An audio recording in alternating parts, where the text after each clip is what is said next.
भक्तगणों, आज आपको श्रीमद् भागवत पंचम स्कंद में 26वां अध्याय में नरकों की विभिन्न गतियों का वर्णन की कथा कहूँगा। आप जिसको ध्यानपूर्वक सुने और इस चैनल को लाइक एंड सब्सक्राइब जरूर करें। कथा सुनिए। राजा परीक्षित ने पूछा, महर्षि, लोगों को जो ये ऊंची नीची गतियाँ प्राप्त होती हैं, उनमें इतनी विभिन्नता क्यों है?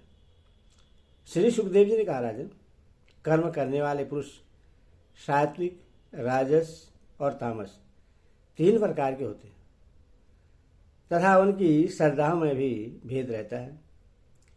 इस प्रकार स्वभाव और श्रद्धा के भेद से उनके कर्म की गतियां भी भिन्न भिन्न होती हैं और न्यूनाधिक रूप में ये सभी गतियां सभी कर्ताओं को प्राप्त होती हैं।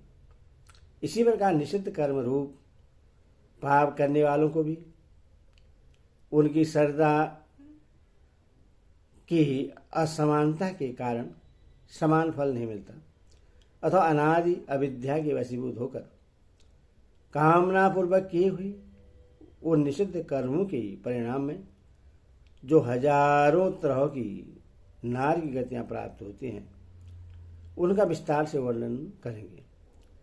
राजा परीक्षित ने पूछा, भगवान, आप जिनका वर्णन करना चाहते हैं वे नरक इसी पृथ्वी के कोई देश विशेष है अथवा त्रिलोकी से बाहर या इसी के भीतर किसी जगह है?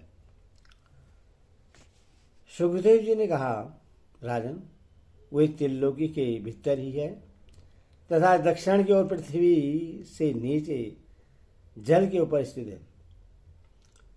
इस दिशा में अग्निस्वात आदि पितृगण रहते हैं।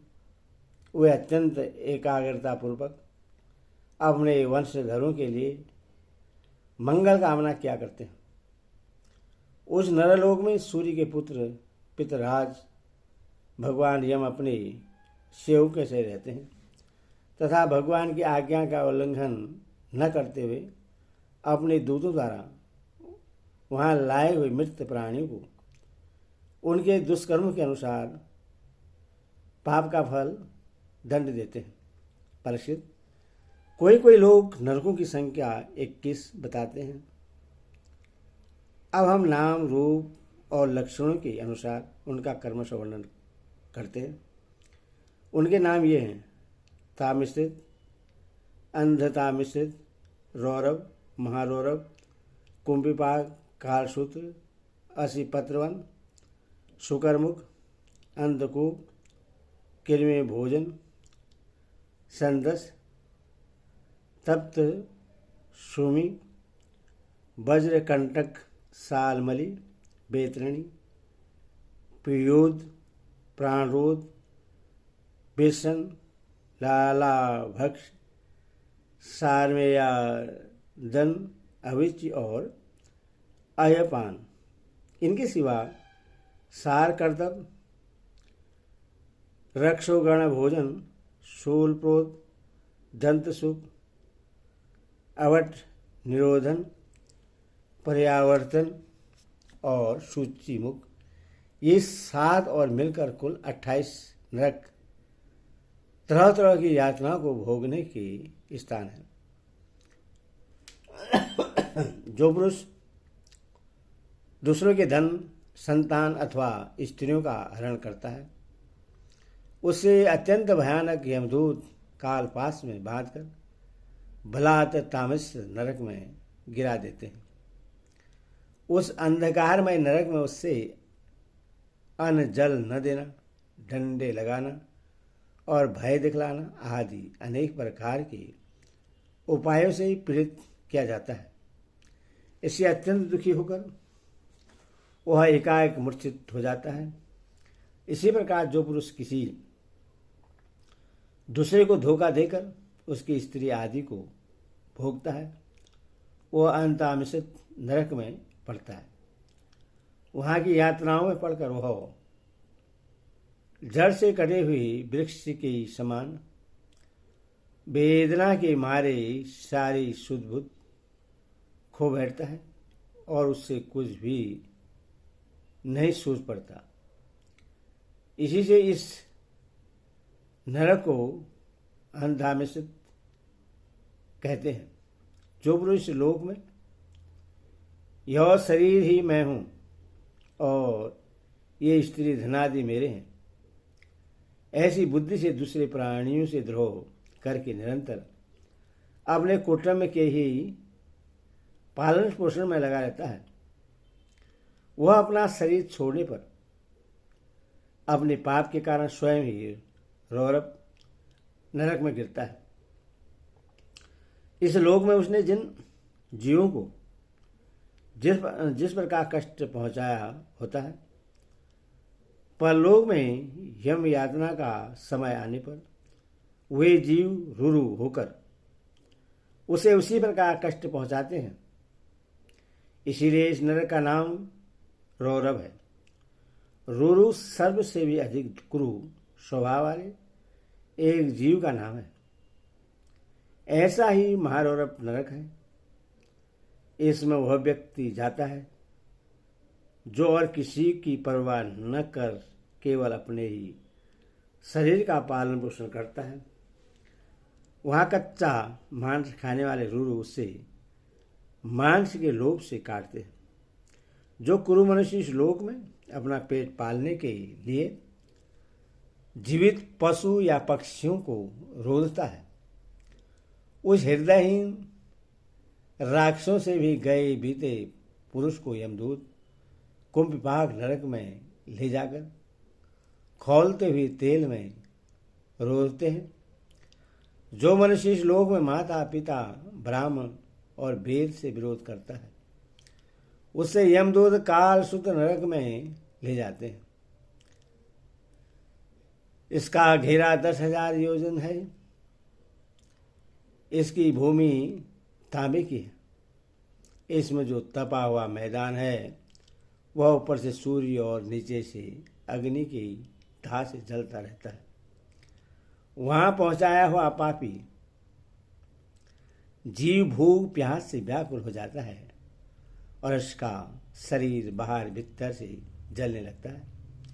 उसकी बेचैनी यहाँ तक बढ़ती है कि वह कभी बैठता है, कभी लेटता है, कभी छटपटाने लगता है, कभी खड़ा होता है और कभी इधर उधर दौड़ने लगता है।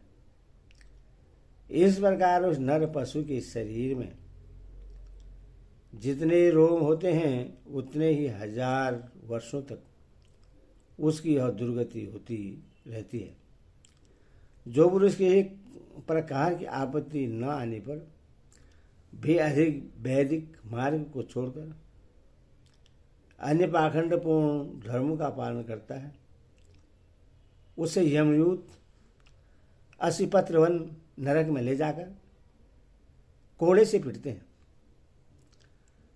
जब मार से बचने के लिए वह इधर उधर दौड़ने लगता है, तब उसके सारे अंग तालवन के ही तलवार के समान पहने पत्तों से, जिनमें दोनों ओर धारें होती हैं, टुक टुक होने लगती है। तब वह अत्यंत वेदना से हाय में मारा ईश्वर का चिल्लाता हुआ पद पद पर मूर्छित होकर गिरने लगता है। अपने धर्म को छोड़कर पाखंड मार्ग में चलने से उससे इस प्रकार अपने कुकर्म का फल भोगना पड़ता है। इस लोक में जो पुरुष राजा या राज कर्मचारी होकर किसी निरपराध मनुष्य को दंड देता है अथवा ब्राह्मण को शरीर दंड देता है, वह महापापी मरकर सुकर्म नरक में गिरता है। वहां जब भगवान यमदूत उसकी अंगों को कुचलते हैं, तब वह कुल्लू में पेरे जाते हुए गन्नू के समान पीड़ित होकर जिस प्रकार इस लोक में उसके द्वारा सताए हुए निरपराध प्राणी रोते चिल्लाते थे, उसी प्रकार कभी आर्त स्वर से चिल्लाता और कभी मूर्छित हो जाता है। जो पुरुष इस लोक में खटमल आदि जीवों की हिंसा करता है, वह उनसे द्रोह करने के कारण अंधकूप नरक में गिरता है, क्योंकि स्वयं भगवान ने ही रक्त पान आदि उनकी वृत्ति बना दी है। और उन्हें उसके कारण दूसरों को कष्ट पहुंचने का ज्ञान भी नहीं है। अभी तो मनुष्य की वृत्ति भगवान ने विधि निषेधपूर्वक बनाई है और उससे दूसरों के कष्ट का ज्ञान भी है। वहाँ वे पशु, वृक्ष, पक्षी, सांप आदि रेंगने वाले जंतु, मच्छर, जू, खटमल और मक्खी आदि जीव जिनसे उसने द्रोह किया था उसे सब ओर से काटते हैं। इससे उसकी निद्रा और शांति भंग हो जाती है और स्थान न मिलने पर भी वह बेचैनी के कारण उस घोर अंधकार में इस प्रकार भटकता रहता है जैसे रोगग्रस्त शरीर में जीव छटपटाता रहता है। जो पुरुष इस लोक में बिना पंच महायज्ञ की तथा जो कुछ मिले उससे बिना किसी दूसरे को दिए स्वयं ही खा लेता है उससे कौवे के समान कहा गया है।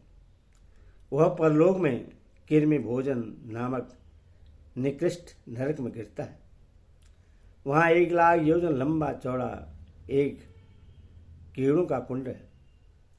उसी में उससे भी कीड़ा बनकर रहना पड़ता है और जब तक अपने पापों का प्रायश्चित न करने वाले उस पापी के बिना दिए और बिना हवन किए खाने के दोष का अच्छी तरह शोधन नहीं हो जाता तब तक वह उसी में पड़ा पड़ा कष्ट भोगता रहता है।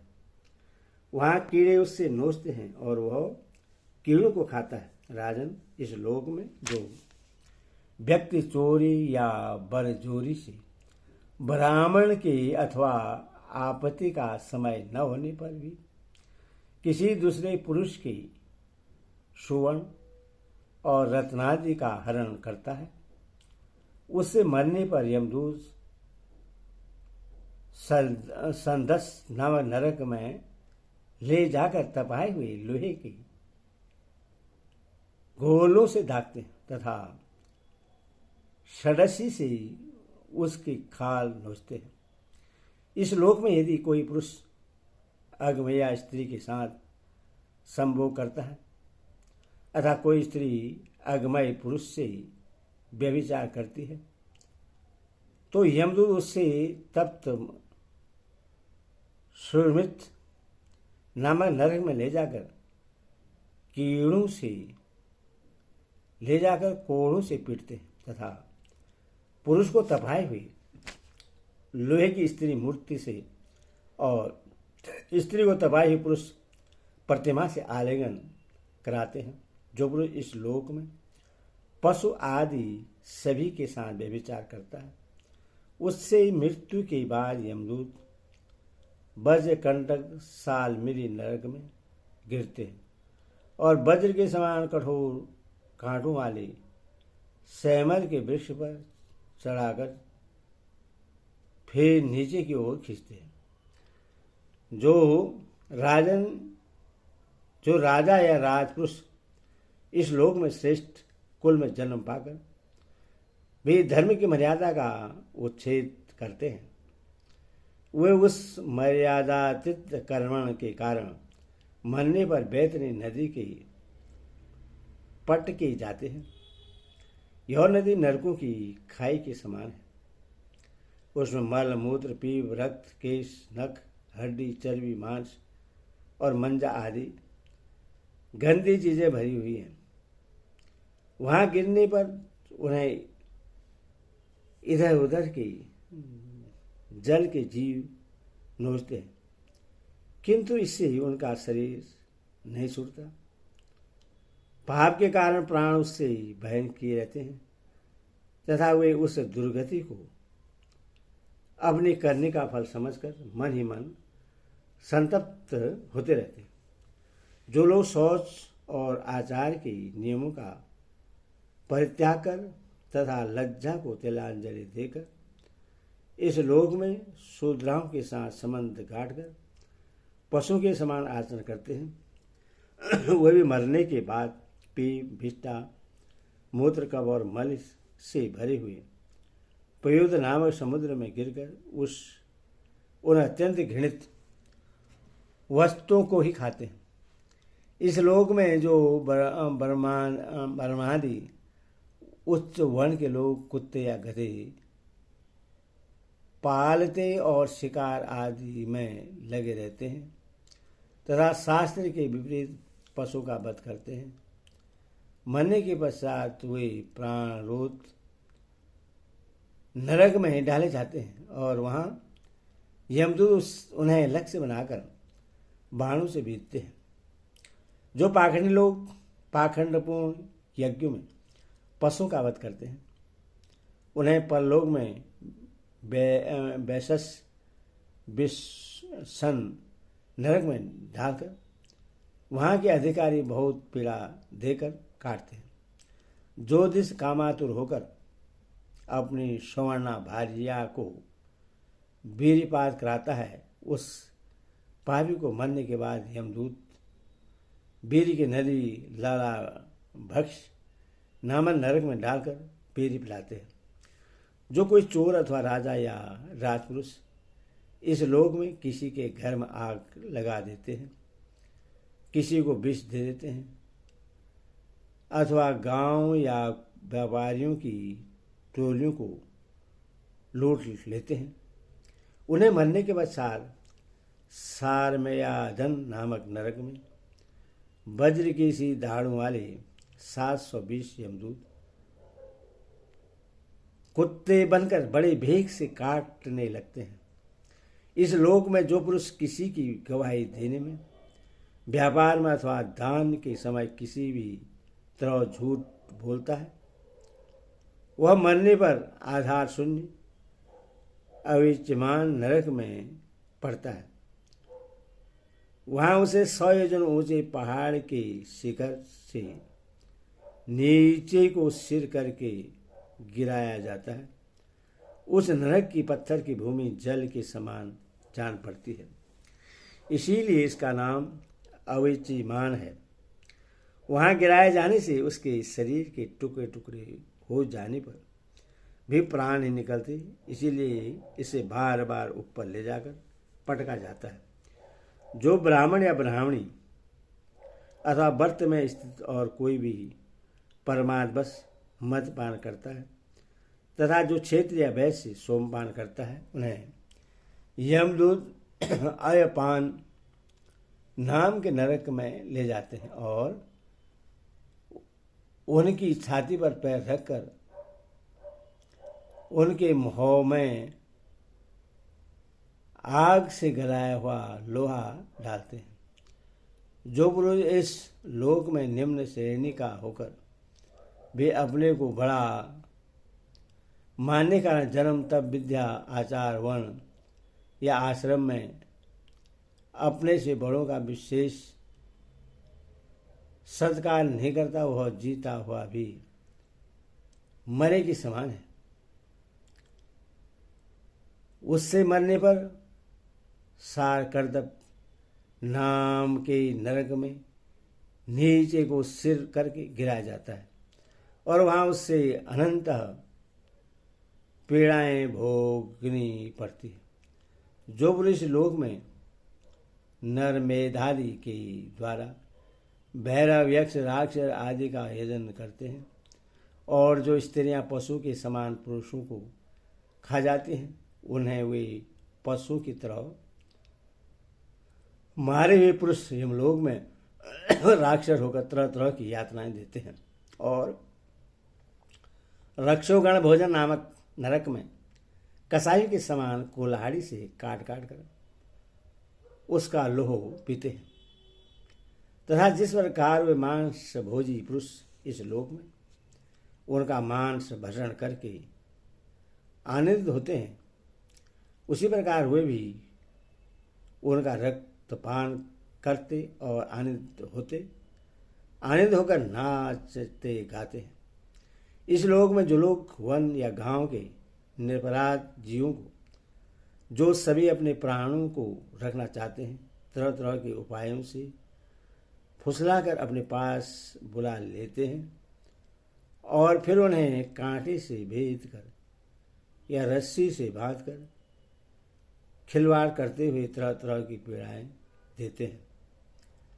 उन्हें भी मरने के पश्चात यम यातनाओं के समय सूल पोत नामक नरक में सूलों से बेधा जाता है।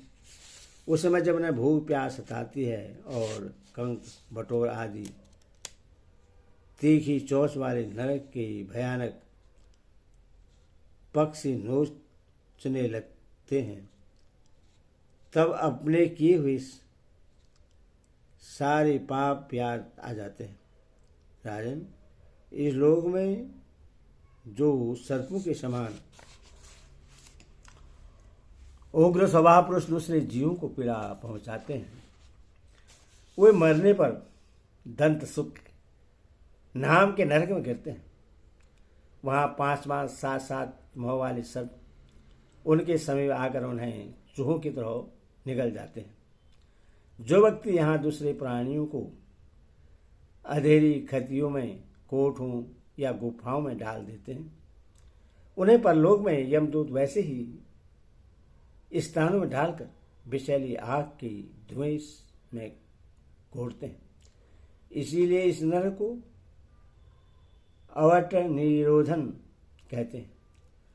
जो गृहस्थ अपने घर आए अतिथि अभ्यागतों की ओर बार बार क्रोध में भरकर ऐसी कुटिल दृष्टि से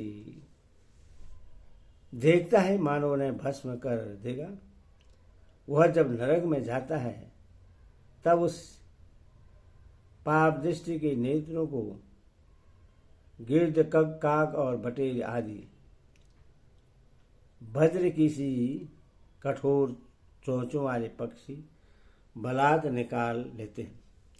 इस नर को पर्यावर्तित कहते हैं। इस लोक में जो व्यक्ति अपने को बड़ा बल धनवान समझकर अभिमानवश सबको टेढ़ी नजर से देखता है और सभी पर संदेह रखता है, धन के व्यय और नाश की चिंताएं जिसके हृदय और मोह सूखे रहते हैं, अथवा तनिक भी चैन न मानकर जो यक्ष समान धन की रक्षा में लगा रहता है तथा पैसा पैदा करने, बढ़ाने और बचाने में जो तरह तरह के पाप करता रहता है, वो नराधम मरने पर सूची मुख नरक में गिरता है। वहां उस अर्थविचार पापात्मा के सारे अंगों को यमराज के दूत दर्जियों के समान सुई धागे से सीते हैं। राजन, यमलोक में इसी प्रकार के सैकड़ों हजारों नरक हैं। उनमें जिनका यहाँ उल्लेख हुआ है और जिनका विषय में कुछ नहीं कहा गया, उन सभी में सब अधर्म प्राण जीव अपने कर्मों के अनुसार बारी बारी से जाते हैं। इसी प्रकार धर्मात्मा पुरुष स्वर्ग आदि में जाते हैं। इस प्रकार नरक और स्वर्ग के भोग से जब इनके अधिकांश पाप और पुण्य क्षीण हो जाते हैं, तब बाकी बचे हुए पुण्य पाप रूप कर्मों को लेकर फिर उसी लोक में जन्म लेने के लिए लौट आते हैं। इस धर्म और अधर्म दोनों से विलक्षण जो निवृत्त मार्ग है, उसका तो पहले द्वितीय स्कंद में ही वर्णन हो चुका है। पुराणों में जिसका 14 भुवन के रूप में वर्णन किया गया है, वह ब्रह्मांड को उस इतना ही है। यह साक्षात परम पुरुष श्री नारायण का अपनी माया के गुणों से युक्त अत्यंत स्थूल स्वरूप है। इसका वर्णन मैंने तुम्हें सुना दिया। परमात्मा भगवान का उपनिषदों में वर्णित निर्गुण स्वरूप यदि मन बुद्धि की पहुंच से बाहर है, तो भी जो पुरुष इस स्थूल रूप का वर्णन आदरपूर्वक पढ़ता, सुनता, सुनाता है, उसकी बुद्धि श्रद्धा और भक्ति के कारण शुद्ध हो जाती है और वह उस सूक्ष्म रूप का भी अनुभव कर सकता है। यदि को चाहे कि भगवान के स्थूल और सूक्ष्म दोनों प्रकार के रूपों का वर्णन करके पहले स्थूल रूप में चित्त को स्थिर करें, फिर धीरे धीरे वहां से हटकर उसे सूक्ष्म में लगा दें। परीक्षित, मैंने तुमसे पृथ्वी और उसके अंतर्गत द्वीप, वर्ष, नदी, पर्वत, आकाश, समुद्र, पाताल, दिशा, नरक, ज्योति, गण और लोगों की स्थिति का वर्णन किया है। यही भगवान का अति अद्भुत स्थूल रूप है जो समस्त जीव समुदाय का आश्रय है। पंचम समाज। हरि ओम तत्सत, हरि ओम तत्सत, हरि ओम तत्सत।